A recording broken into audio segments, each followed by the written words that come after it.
corro de la casa y entonces somos abandonados por la primera familia, por la primera sociedad, que es la micro sociedad, es la familia, y posteriormente, ¿quién se hace cargo de mí?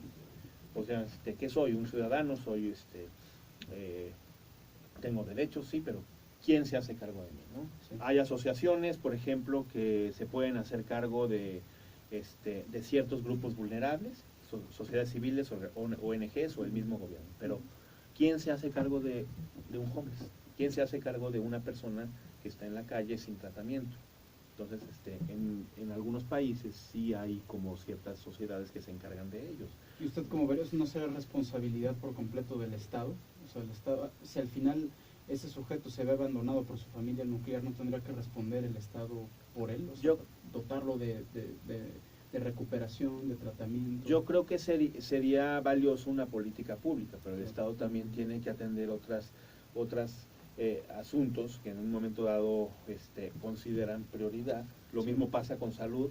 O sea, ahora están, por ejemplo, en salud el presupuesto va dirigido a diabetes y obesidad. Claro. Y finalmente, ¿qué pasa con salud mental? Pues el presupuesto es menor porque se considera no prioritario. Okay. Entonces, en general, de alguna manera, una política pública puede funcionar, pero también está la parte de las ONGs y las asociaciones civiles, que en un momento dado, pues, gente que se interese en hacer una fundación, por ejemplo, puede ayudar parcialmente. Entonces, no es nada más cuestión política, es cuestión, pues, tanto social y que el gobierno y el sector público y privado trabajen conjuntamente. De hecho, es lo que yo creo. En donde no existen incluso hospitales psiquiátricos, en Roma no hay. Sí. A mí me pasó mucho, o sea, por ejemplo, allá las personas que están en la calle son muy agresivas y son, sí, realmente es gente que está hablando sola o que te ve y te empieza a decir cosas. Entonces, ahí, por ejemplo, ¿cómo sería la evaluación de estas personas? Porque, por ejemplo, la literatura habla de otro tipo como de vagabundos, ¿no? Incluso en el desarrollo de esta filosofía cínica, ¿no? Que, a ver, tú platícanos más. Bueno, la cultura popular está plagada de vagabundos, ¿no? Lazarillo de Tormes, yo creo que incluso el propio Quijote, decíamos ayer, ¿no? Obviamente en toda la literatura decimonónica aparecen estos vagabundos. Claro, están los cínicos en Grecia, que Diógenes por elección propia decide seguir este camino. Yo recuerdo una película que me movió mucho, de un estudiante de Derecho, se llama Camino Salvaje, la película. Decide él dejarlo todo e irse al monte, ¿no? Y finalmente el director decide castigarlo porque este muchacho muere en el monte porque se intoxica y no le da tiempo de volver a la civilización, ¿no? Claro. Pero me llamaba la atención por qué había decidido el director que fuera un estudiante de Derecho, ¿no? Que dejaba esto. Pues es que es la no normalidad, ¿no? O sea, porque finalmente la norma... Claro, o sea, abandonarlo todo un día. No, y abandonar, o sea, que alguien de derecho que justamente está en la cuestión como de las reglas sociales, los cánones sociales. Es que lo que decía Alejandro, es totalmente como... ¿No te sonaba a García Maínez cuando él decía, cuando alguien se aleja de la norma religiosa o de la norma social o de la norma jurídica, entonces hay un castigo? Sí, claro.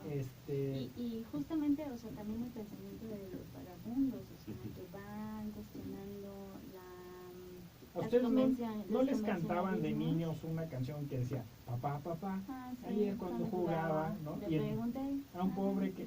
Y la propia cultura popular, o sea, los criminaliza, los sataniza, ¿no? Sí, o sea, sí, entonces uno se pregunta, a lo mejor no será que estas personas están desarrollando, por ejemplo, una forma de vida distinta y que nosotros somos las personas que no están, o sea, que no estamos abiertas a un cambio. Desde luego, o sea, para nosotros tenemos una realidad y una sociedad construida, y entonces nosotros pues tenemos la expectativa de que otras personas pues conjuntamente lleven con nosotros esa sociedad, ¿no? Y de hecho pues tenemos la parte positiva y negativa de la sociedad, ¿no? Está la parte positiva, en general los servicios médicos, los servicios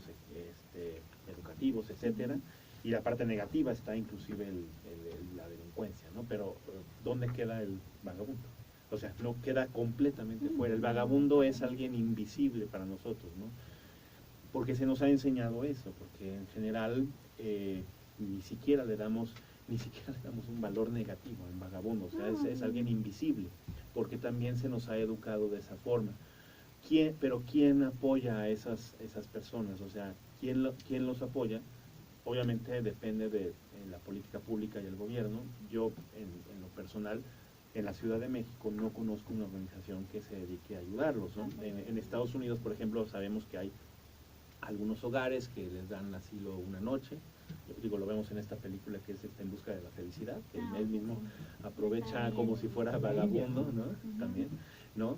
Y entonces, en un momento dado, el detalle también es qué tanto la sociedad nos sensibiliza. ¿Cuánto nosotros estamos dispuestos a considerarlos a ellos como parte de, ¿no? Y nos ponemos a pensar, si a veces somos una sociedad que no nos ayudamos entre nosotros mismos. Somos una sociedad que a veces nos envidiamos unos a otros, ¿no? Envidiamos el desarrollo de algún vecino.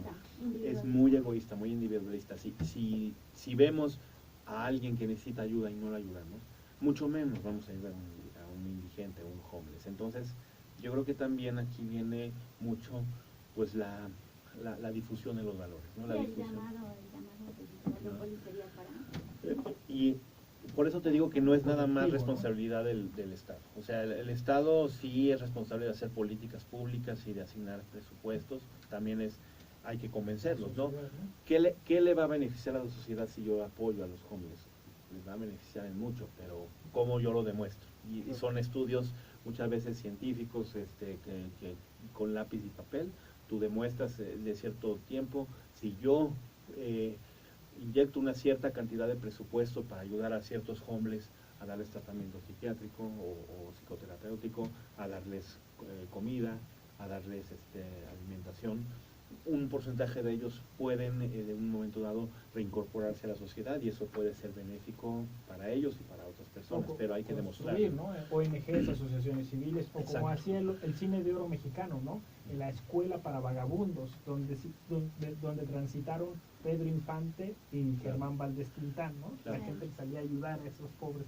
Y por ejemplo, a mí también me surge una interrogante respecto a algo que platicamos tras bambalinas, sobre el tema, en este elemento que hablaba usted sobre la multidisciplinaridad, en este caso derecho, o sea, toda el área jurídica, un tema de materia legislativa como tal, y en concreto el tema de la medicina en su especialidad de psiquiatría, ¿no? O sea, porque usted decía, no, pues la ley lo hace el legislador, ¿no? En este caso, y toda la serie del entramado de políticas públicas, pues lo hace toda esta positividad que usted mencionaba del Estado mexicano. ¿Qué tanto le hace caso al especialista? Porque de ahí tiene que haber un diálogo, ¿no? O sea, el legislador no puede decidir unilateralmente de acuerdo al entramado de moralidad social al cual él está íntimamente ligado, más bien tiene que dialogar con los expertos para poder saber qué serie de acciones se deben de tomar. O sea, si hay materia legislativa de poder legalizar el interdicto, el juicio de interdicto, la decisión de un juez de si se interna forzosamente o no un sujeto, o también el tema de la decisión de políticas públicas para abordar esta cuestión que muchas veces se entiende como problemática. Pero, ¿qué le parece, doctor Alejandro, que lo respondamos después del corte, ¿no? O sea, porque esa es una pregunta como un tanto extensa para que le podamos dar largo y tendido. Es que se había acabado el tiempo. Ah, ¿ya? Ah, es que como me dijiste No, o sea, 2 minutos para que se acabó el tiempo. ¿Cómo? Ok. Ok, yo creo que en este programa, a lo mejor, en la parte inicial del programa, vamos a tratar de quitar la parte que sobra como por ejemplo repetitiva. Pero ¿cómo despiden? Y la canción, a lo mejor no vamos a poner una canción, sino más bien de fondo para aprovechar estos 5 minutos con la Eso es para que cierre Doc Molina y ya pues, ustedes despiden. Ah, ok, entonces serían 2 minutos. 2 minutos para que cierren. Ok, 2 minutos para que cierren, ¿no? Pero en ese corte, ¿qué metes tú, Pablo? Entonces lo vas a editar.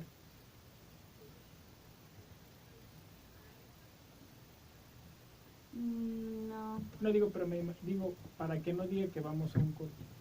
No, no vamos a ir a un corte. No vamos a ir. No, pero es que Ramón dijo, Ajá, es que vamos pensé, a un como corte. me dijeron dos, pensé que era Ah, corte. dice que ella se lo doy. ¿Sí? Ah, ok. Entonces, empezamos Entonces, con el doc. me avisan un minuto. cuando ya, un minuto. Sí, que sea la respuesta del doctor y como medio segundo para terminar. Ok, usted lo termina. Medio segundo, en medio minuto. O sea, un minuto y medio. Me dicen cuando ya. Muy bien, gracias. Pues, Adiós. Ustedes me dicen. Ya. Bueno, trataré de contestar la pregunta lo más concretamente posible por cuestiones de tiempo. Sí, definitivamente debemos de considerar la interdisciplinaridad también en la cuestión legislativa, no solamente para que pensemos que en áreas legislativas solamente están expertos en derecho y también que los médicos o los especialistas solamente nos dediquemos al consultorio o a la parte clínica. Sí, los legisladores sí deben de llamar, y así lo hacen, llaman a expertos para crear leyes en ciertas características. De hecho, la Ley General de Salud así lo considera. Lo que sí creo que es muy importante que empecemos a trabajar más importantemente. Es más frecuente que los psiquiatras primero tengan conocimientos de medicina forense y de derecho antes de que los abogados, por ejemplo, después hagan cierta situación. Se tienen que acercar, ¿no? Sí. También para el área legislativa. Pocos legisladores tienen estudios de medicina, por ejemplo, ¿no? Ahorita estoy recordando unos pocos que los tienen. Entonces, a la hora de llamar a los asesores es muy importante, ¿no? Considerar la formación de cada uno de ellos y dar estas opiniones. Yo he tenido oportunidad de contestar algunas preguntas, sobre todo de leyes, no de leyes, perdón, de proyectos de normas y proyectos de leyes respecto de suicidio, respecto de otros temas de salud pública. Son muy interesantes y pues este tipo de debates son muy nutritivos y son muy valiosos para darle un valor y para unir estas disciplinas, no seguir trabajando separados y pensando, no, pues yo sé de esto y el otro, quién sabe que él se dedica a lo suyo. Hacer este tipo de ejercicios creo que son muy valiosos para empezar el trabajo multidisciplinar. Sí, y este espacio pues puede surtir el efecto justo de pretexto para empezarnos a vincular, ¿no? Y sí, estar en contacto más pasivo. Bueno, hay que recordarle al auditorio que nos pueden escribir en Facebook, estamos en Infrarreal, también en Twitter, @Infrarreal, también nos pueden seguir en nuestro canal en YouTube y vos obviamente escuchar el podcast de este programa, ¿no? Esto estamos a las órdenes para responder estas y otras preguntas. No tener pena de ir al psiquiatra. Exactamente. Muy importante. Como decía Gloria Trevi. Muy importante. Sí. Pues, ¿qué te parece si nos despedimos? Sí, nos vamos a despedir y muchas gracias por estar aquí, doctor. Gracias a ustedes por la invitación. Gracias, que estén muy bien. Hasta que nos toquemos otra vez. Espero que sea pronto. ¿Cuánto fue? ¿Usted sí queda ¿Eran 27? Sí, ¿no? Sí, pues podemos mandar uno de 2 minutos, o sea, uno de uno.